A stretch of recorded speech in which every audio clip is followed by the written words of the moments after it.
I currently work at North of Tyne University as a senior lecturer in adult nursing. I've just recently changed roles, and as part of my role whilst doing the research, I was a lecturer practitioner in sexual health, which involved working in university teaching sexual health to qualified nurses and how to practice, and also working within their practice context as well. My research area was on how we prepare professionals to manage disclosures of sexual assault and sexual violence. I use sexual assault as a term that incorporates rape, sexual assault and all types of sexual violence. We know that sexual violence is high on the government's agenda at the moment to try and tackle, and I did a little bit of work with some of the professionals that I work with out in the sexual health context. And one of the most anxiety-provoking consultations that they have is managing disclosures of sexual assault. And as I look further into it, I realised there was very little literature about how we manage disclosures of sexual assault, and support for professionals to allow that disclosure to be smooth.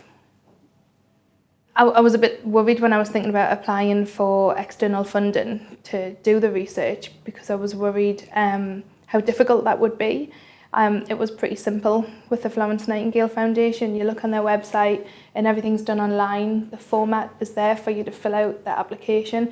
And actually, when I started doing the research, thinking back to the application was structured so in a certain way that it aided the research that I was doing when I was planning on how I was going to lay out that research.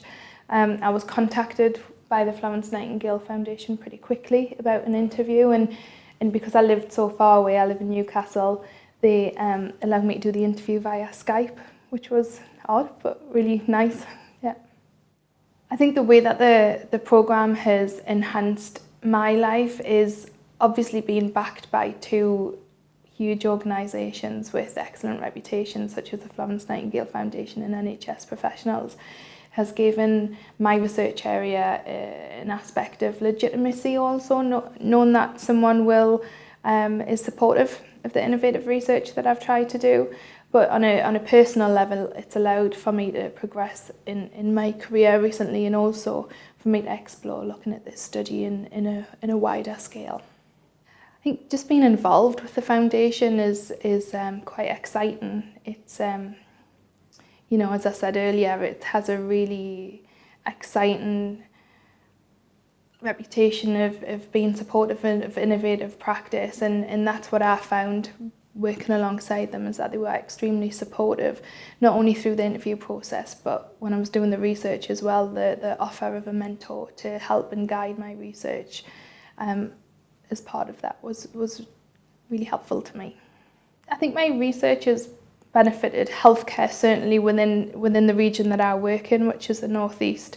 One of the main findings of the research was that we needed a referral pathway for people disclosing sexual assault, and we've done that. That's been developed, and I've worked in partnership with the Sexual Assault Referral Centre in all of the sexual health centres in the region to develop and devise that, and that we've just finished doing that, and that's been implemented in practice at the moment.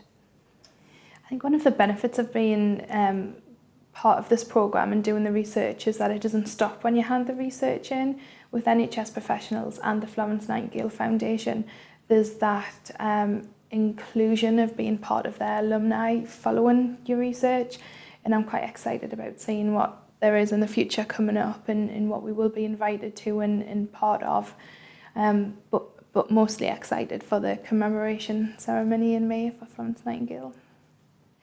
As I mentioned earlier, I would definitely recommend the scholarship to other people who are thinking about applying for funding, whether that's in research or travel scholarship.